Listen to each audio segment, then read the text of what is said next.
Bonjour, je vais corriger l'exercice 1 du téléchimie 4 sur les schémas de Lewis. Voici l'énoncé. On vous propose différentes molécules et on va déterminer leur schéma de Lewis, c'est-à-dire qu'on va mettre tous les doublés, liants, non liants, autour de chaque atome. Euh, alors, Avant de démarrer, je vais faire un petit rappel de cours. Alors, vous avez ici un extrait du cours. Je vous en ai déjà parlé. Et ce tableau, il est très important. Hein, c'est page 11 du cours que vous avez sur le drive. Ici, vous avez ce qu'on appelle la représentation de Lewis des atomes des trois premières périodes. Alors, je vous rappelle que vous devez connaître les deux premières périodes. Donc, la première période, ça c'est facile, il n'y a que l'hydrogène et l'hélium. La deuxième, il y a un petit travail de mémorisation à faire. Et ce que vous voyez là, les points, c'est des électrons, et lorsque vous avez un trait, c'est un doublé autour d'un atome. Et on peut déduire cette représentation de Lewis de la configuration électronique des atomes. Hein, donc je vais vous montrer comment on fait ça. Après, il y a une autre solution qui devrait vous faire gagner pas mal de temps. C'est de connaître la représentation de Lewis de au moins des atomes principaux, l'oxygène, le carbone, l'hydrogène. Voilà, c'est vraiment les trucs, les halogènes, fluor, chlore, brome, iode, les gaz rares aussi, les alcalins. Ce serait bien en fait de savoir par cœur leur représentation de Lewis. Comme ça, vous allez gagner du temps. Alors, on fait un petit rappel de cours. Alors, euh, je vais commencer, je prends un exemple.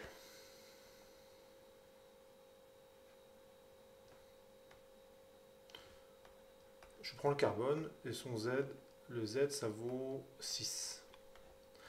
Sa configuration électronique c'est 1s2, 2s2, 2p2. Donc je vous explique pas, je n'explique pas comment on obtient ça. Hein. Je vous renvoie vers les exercices du téléchimie 3 et le cours correspondant. Vous avez ici les électrons de valence. Donc c'est les électrons qui sont le plus à l'extérieur de l'atome, donc c'est ceux qui sont susceptibles de faire d'intervenir dans les réactions chimiques. Donc les électrons de valence. Donc cela, il m'intéresse. Et les deux autres électrons qui sont là, on appelle ça les électrons de cœur. Pourquoi? Parce qu'ils sont très proches, ils sont au cœur de l'atome, ils sont très proches du noyau, et du coup, étant très proches du noyau et donc très éloignés de la périphérie, ils n'interviennent pas dans les réactions chimiques. Donc, on a combien d'électrons de valence? Il y en a 4. Et l'atome de carbone, on va utiliser une notation simplifiée, il faut que je répartisse 4 électrons autour de cet élément. Alors, je vous rappelle comment c'est fait. Ça, c'est l'orbital 2s. Les orbitales, il n'y en a qu'une seule. Les orbitales 2p, il y en a 3. Il y a 4 électrons à placer. Donc ici, on a un doublé. Donc, un électron spin up, un électron spin down.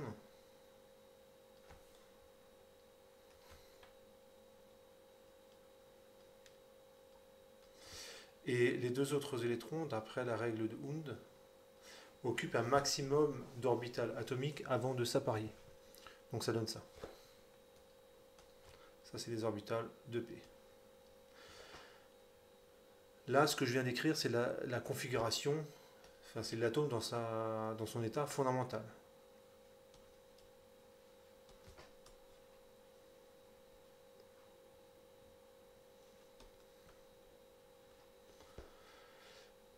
Et pour faire des réactions chimiques, en fait, il ne faut pas que, enfin, le nombre maximum de liaisons que peut faire l'atome de carbone, c'est 4. Mais pour ça, il ne doit plus être dans son état fondamental. C'est-à-dire qu'il y a un électron qui doit quitter cette orbitale-là et passer ici. Donc on va se retrouver dans cette situation-là.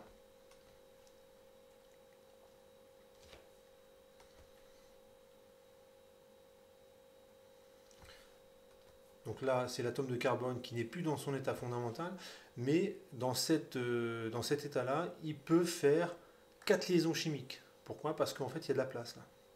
Dans chaque orbitale atomique, il y a de la place pour accueillir un électron qui viendrait d'un autre atome. Et je vous rappelle que la formation d'une liaison chimique, c'est la mise en commun des électrons, de deux électrons par deux atomes. Et ça donne la représentation de Lewis. Ça résume un petit peu tout ce que j'ai dit, qui est comme ceci. Les points verts, là, il faut imaginer que ce sont des électrons. Donc voici la représentation de Lewis du carbone. Et je vous montre, voilà, vous le voyez au centre, hein, deuxième ligne, le carbone, il est tétravalent. Je vais prendre un autre exemple.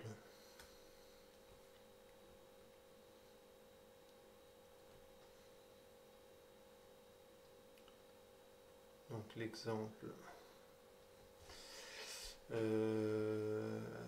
attendez, je vais prendre l'exemple du lithium. Z égale 3. Donc sa configuration électronique, c'est 1s2, 2s1, et je rajoutais 2p0. Alors, vous n'êtes pas obligé de le mettre, hein, puisqu'il n'y a pas d'électrons sur les orbitales de p. Alors je l'ai quand même écrit parce que,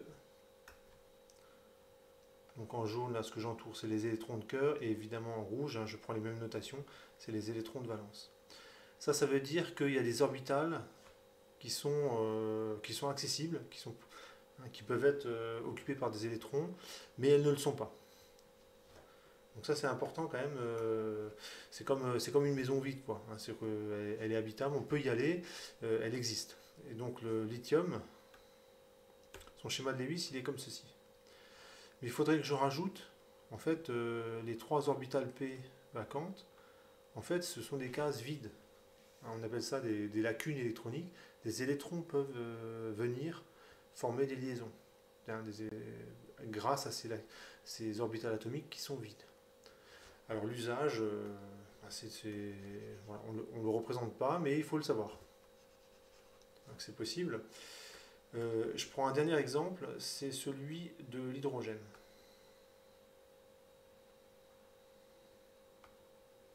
Donc c'est l'atome le plus simple de la classification périodique. Il n'a qu'un seul proton, donc il faut qu'il y ait un électron pour avoir un atome neutre, et sa configuration électronique c'est 1s1. Et l'hydrogène, sa représentation de Lewis, c'est la même que celle du lithium.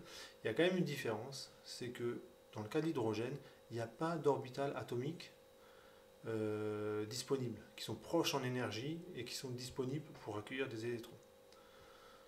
Donc ça fait quand même une grosse différence. Ça veut dire que l'hydrogène, quand il a fait une liaison chimique, c'est fini, il ne peut plus en faire d'autres. Alors que le lithium, potentiellement, c'est possible de faire plusieurs liaisons chimiques.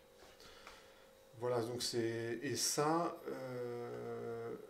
on le rencontre dans le cours sous la forme de la règle de l'octet. Un atome, pour ressembler au gaz rare le plus proche, il va avoir tendance à s'entourer de 4 doublés. En fait, de cette manière-là, il sera le plus proche du gaz rare le plus proche, et donc c'est un gain de stabilité.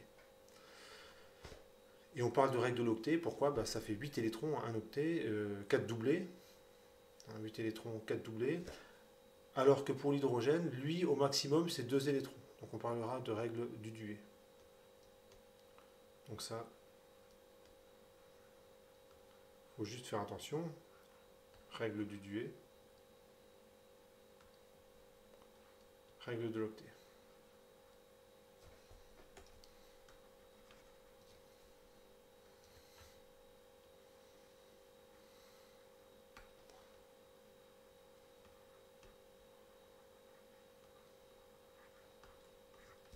Pareil pour le carbone, hein.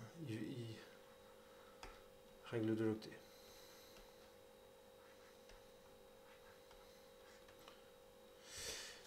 Si on prend des atomes plus gros, ce qui arrive, c'est que comme il y a beaucoup d'orbitales atomiques qui commencent à être proches en énergie, en fait, il y a de plus en plus de possibilités de créer des liaisons chimiques. Donc il y a certains éléments qui, qui vont dépasser la règle de l'octet, et en fait, il y aura plus que 4 doublés autour de l'atome, et dans ce cas, on parle d'extension de la couche de valence. Donc je vous invite à regarder le cours, hein, il n'est pas très long, hein, ça fait 2-3 pages à peine, où tout ça s'est rappelé. Bon, j'ai commencé les exercices.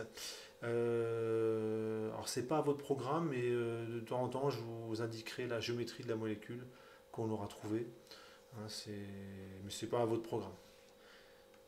Mais la géométrie en chimie, en fait, c'est important parce que la répartition des charges sur une molécule, ça influence beaucoup ses propriétés chimiques, physico-chimiques. Donc je vous en parlerai un petit peu. Commençons par BBR3.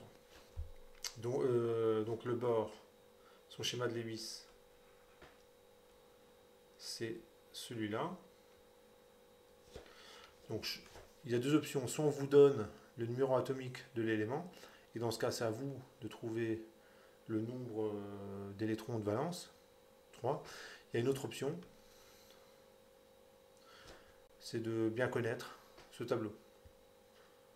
Hein, le bord, il a 3 électrons, on le voit là, deuxième ligne, troisième position, à partir de la gauche, il a 3 électrons de valence. Donc ça, c'est une autre solution. Alors, et le brome, comme c'est un halogène, c'est toujours 3 doublés et un électron célibataire. Et ça, c'est x3. Première chose, c'est on compte le nombre d'électrons.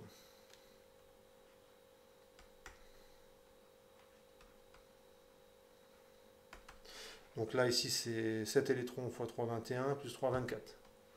Donc il y en a 24. J'en déduis le nombre de doublés. C'est forcément la moitié, donc c'est 12.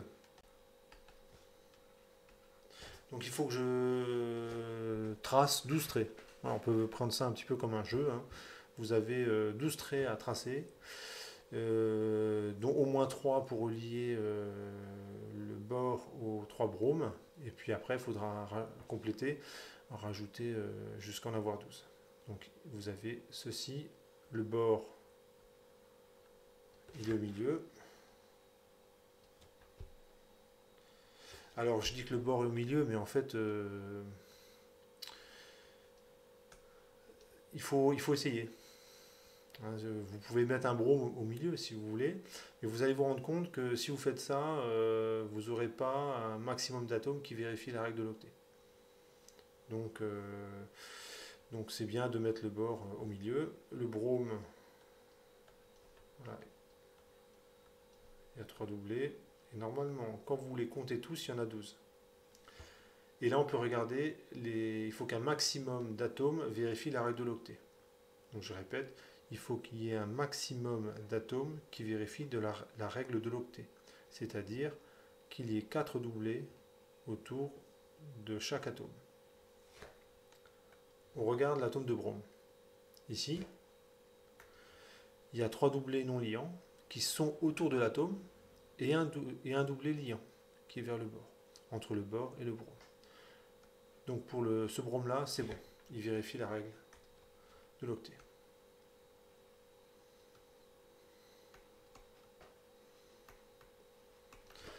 Et bien sûr, ça va être la même chose pour les deux autres. Par contre, le brome ne vérifie pas la règle de l'octet.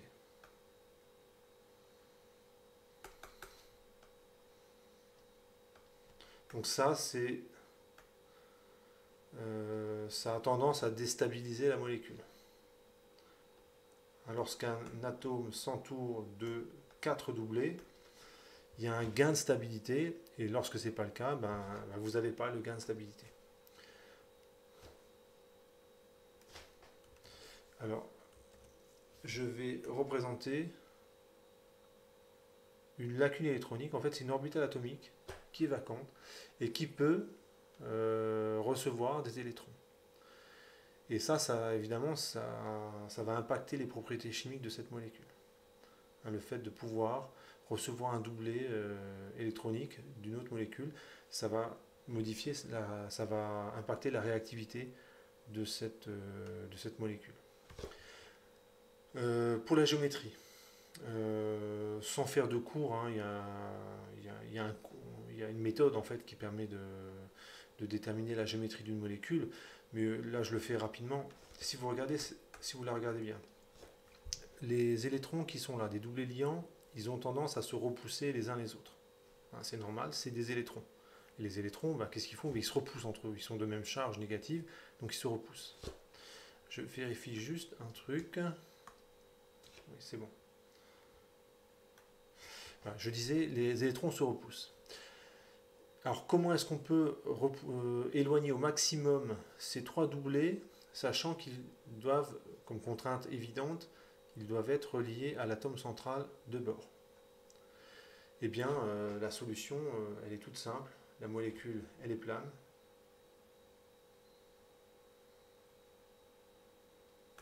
Ça, c'est pour la géométrie.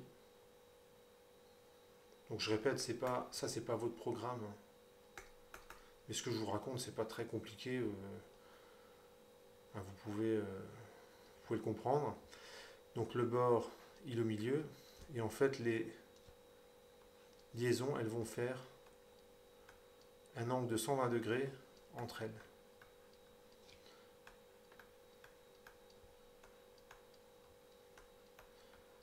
Vous ne pouvez pas faire mieux comme écartement.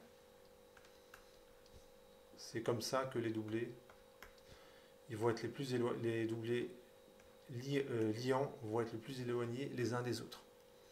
Et on a 120 degrés entre elles. Donc cette molécule est plane. Je vais passer à l'exemple suivant. Donc là je suis l'énoncé, hein, c'était H2O2, la deuxième molécule. On prend les représentations de Lewis de l'hydrogène, ça c'est x2, l'oxygène x2, nombre d'électrons, ici ça fait 6 x 2, 12, plus ça fait 14 électrons.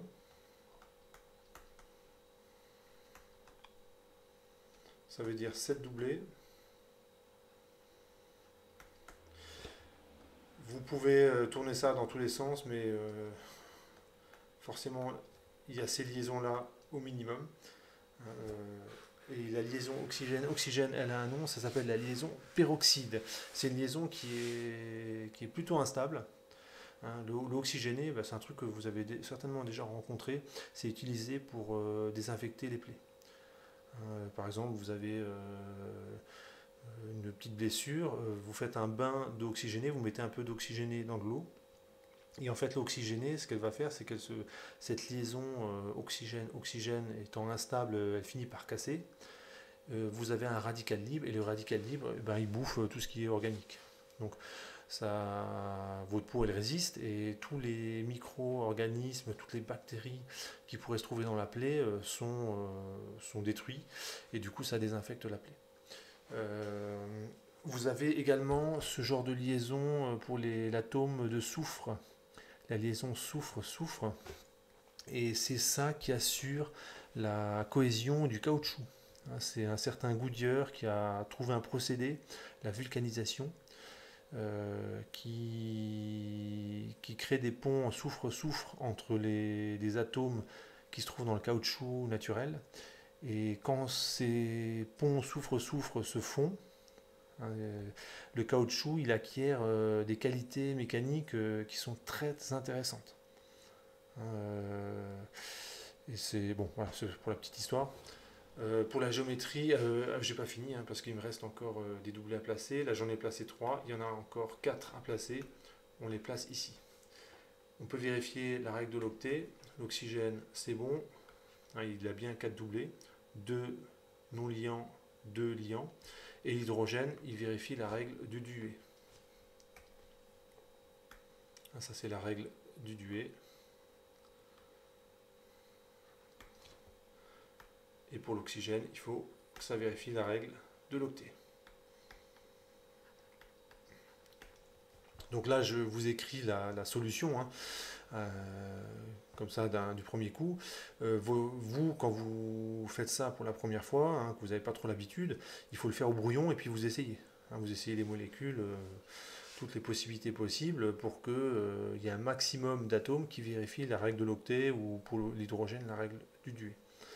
Euh, Chose importante, ne faites pas des molécules cycliques avec 3 atomes, hein, ou avec 4 atomes. Ça ne marche pas. Il y a trop de contraintes sur les liaisons chimiques, c'est très instable, ça n'existe pas. Hein, donc ça, c'est ce genre de choses à savoir. Hein. Il ne faut pas faire de cycle avec par exemple, que 4 atomes. Il en faut au moins 5 si vous voulez que ça tienne. Pour la géométrie, on peut faire une tentative.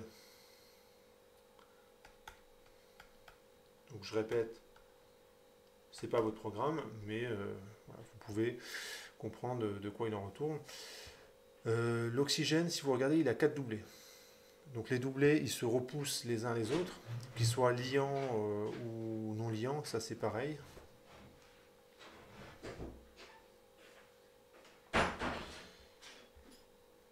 Voilà, la géométrie, alors il y a 4 doublés autour de l'oxygène. Alors qu'ils soient liants ou non liants, ça ne change pas énormément.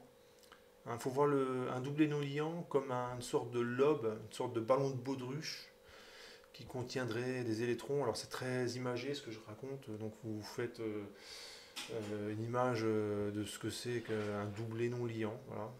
Donc je vous propose cette image-là, ou une sorte de balle de coton qui dépasserait l'atome, une sorte de couette si vous voulez. Donc à vous d'imaginer ça, vous pouvez imaginer d'autres trucs. Et pour les doublés liants, bah, c'est aussi un nuage qui va relier 2 atomes. Donc si vous en avez 4 autour de l'atome, en fait la bonne géométrie c'est la géométrie tétraédrique. Hein, donc ça, on va dire que vous allez l'admettre. Alors je vous dessine un tétraèdre, je l'efface aussitôt. Pour dessiner un tétraèdre, il y a différentes possibilités. Alors la première possibilité, vous dessinez un cube. Alors si vous vous souvenez bien du cours de Cristallo, ça devrait vous dire quelque chose, ce que je fais. Donc je dessine un cube.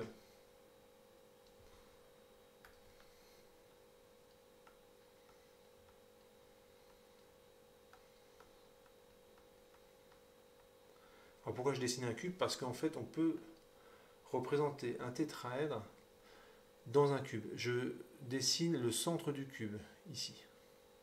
Comment je trouve le centre du cube? En fait je prends les grandes diagonales, donc entre ce point et ce point, je trace un trait, j'en prends une autre, et le croisement, bah, ça vous donne le centre du cube.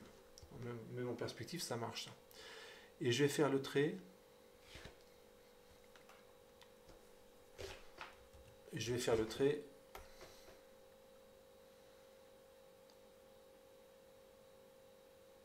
comme ceci, comme ceci, comme ceci, et comme ceci. Voilà, donc c'est pas si bien représenté que ça, mais ça vous donne, voilà, si vous deviez tracer en perspective un tétraèdre, on peut s'y prendre comme ça. Et quand vous êtes dans cette géométrie-là, vous avez la plus grande distance possible entre ces doublés. Qu'ils soient liants ou non liants, ça c'est pas très grave. Hein, évidemment, les doublés liants, ils sont un petit peu plus proches de l'atome, hein, pour des raisons évidentes. Ils sont non liants, donc ils n'ont aucune raison de s'éloigner beaucoup de l'atome, alors que les doublés liants, qui vont vers un autre atome, les électrons, de fait, s'éloignent un petit peu plus, parce qu'ils sont partagés entre 2 atomes. Mais en première approximation, c'est la même chose. Et la répulsion maximale, elle est obtenue dans ce cas-là, et je crois que c'est 108 degrés, là, l'angle. Oups. C'est l'angle ici. C'est environ 108 degrés. Alors comment est-ce qu'on représente ça? Parce que si à chaque fois qu'il faut donner la géométrie de molécule, il faut faire ça, vous n'avez pas fini. Vous n'avez pas fini. Ce que je vais faire, c'est... Alors je fais l'oxygène. Oxygène. Je vais mettre l'hydrogène comme ceci. L'hydrogène comme cela. Alors il pourrait être de l'autre côté l'hydrogène. J'ai décidé de le mettre en bas. Et vous avez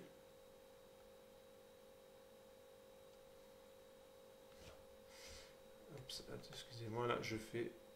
Normalement vous reconnaissez cette convention. Décidément là j'ai un petit peu de mal.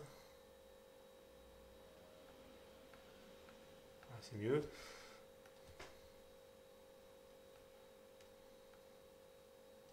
Ce que ça signifie là, les traits, ça signifie que le doublé non liant, vous voyez que ce doublé il va vers, il n'y a rien, il n'y a pas d'atome, donc c'est un doublé non liant, il est derrière le plan de la feuille. Alors que le doublé non liant en trait plein en forme de triangle, il est devant la feuille. Donc c'est une notation que vous avez déjà dû rencontrer. Et je fais la même chose ici.